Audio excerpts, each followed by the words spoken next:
ఎన్టీఆర్ జిల్లా జగ్గేపేటలోని ప్రజల జీవితాల్లో వెలుగులు నింపడమే లక్ష్యంగా తెలుగుదేశం, జనసేన, బీజేపీ ప్రజాకూటమి అద్భుతమైన మేనిఫెస్టోను రూపొందించిందని వంగవీటి రాధాకృష్ణ అన్నారు. ఎన్టీఆర్ జిల్లా జగ్గేపేట నియోజకవర్గం కూటమి అభ్యర్థి విజయాన్ని కాంక్షిస్తూ కూటమి ఎమ్మెల్యే అభ్యర్థి శ్రీరామ్ రాజగోపాల్ తాతయ్యతో కలిసి జగ్గేపేట మండలంలో గండ్రాయి, మల్కాపురం గ్రామాల్లో ఎన్నికల ప్రచారం నిర్వహించారు. మూడు రోజులు మనంతా క్యాంపెయిన్ చేయడానికి ఉంది.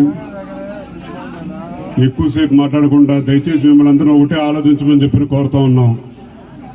ఈ ల్యాండ్ టైటిలింగ్ యాక్ట్ అని చెప్పని కొత్తగా జగన్ రెడ్డి గారు తీసుకొస్తా ఉన్నారు.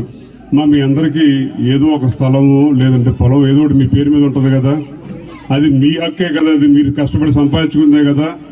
కొత్తగా ఆయన మీకు హక్కు మీ స్థలం మీద మీకు హక్కు కల్పించడానికి ఆయన చట్టం తీసుకొచ్చి కాగితాలు ఆయన దగ్గర పెట్టుకుంటాడని చెప్పంట. అలాంటి వాళ్ళు నమ్మచ్చా లేదని చెప్పని కూడా అందరూ ఒకసారి ఆలోచించమని చెప్పని కోరుతా ఉన్నాం. అది సంక్షేమం పేరని చెప్పని మొత్తం అందరి దగ్గర దోచేసి ఇవాళ ఎన్నికల వేళల్లో ప్రతి అభ్యర్థికి, అధికార పార్టీ అభ్యర్థికి మీకు 5,000 రూపాయలు ఓటుకి ఇవ్వమని చెప్పని పంపించారు. 5,000 రూపాయలు ఓటు తీసుకుంటూ తప్పకుండా ఓటు మాత్రం మన తాతయ్య గారికి ఇవ్వమని చెప్పని కోరుతా ఉన్నాం మిమ్మల్ని అందరినీ. మన ప్రభుత్వం ఇప్పుడు 500-600 రూపాయలు ఉంటే ఈరోజు 1000 రూపాయలు దాటిపోయి గ్యాస్ సిలిండర్. దాని దృష్టిలో ఉంచుకున్న నాయకుడు దీపం పథకం ద్వారా ప్రతి ఇంటికి కూడా సంవత్సరం 3 గ్యాస్ సిలిండర్ కూడా అందజేయడం జరుగుతుంది. అదేవిధంగా ఆర్టీసీ బస్ ఛార్జీలు ఈ ప్రభుత్వం వచ్చిన తర్వాత 5-6 సార్లు బస్ ఛార్జీలు పెరిగినాయి. దాని దృష్టిలో ఉంచుకుని మన నాయకుడు మహిళల కోసం ఆర్టీసీ బస్సులో ఉచిత ప్రయాణం కూడా కల్పించబోతున్నారని చెప్పి కూడా తెలియజేస్తా ఉన్నాం. ప్రత్యేకంగా యువత కోసం లోకేష్ బాబు పాదయాత్ర చేస్తా ఉంటే చాలా మంది యువత వాళ్ళకి సమస్యలు చెప్పారు. చదువుకున్న ఉద్యోగాలు లేవు.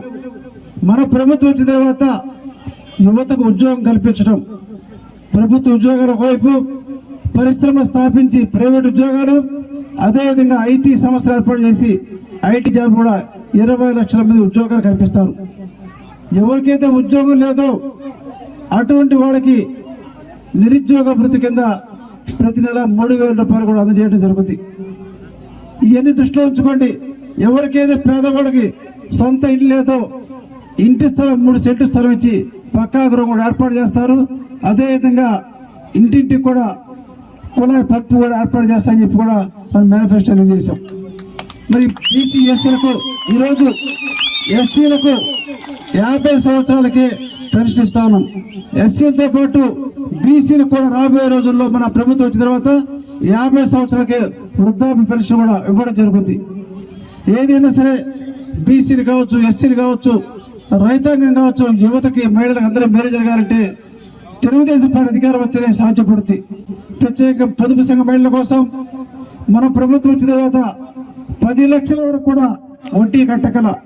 ఈ రోజు ప్రభుత్వం 3 లక్షలు మాత్రమే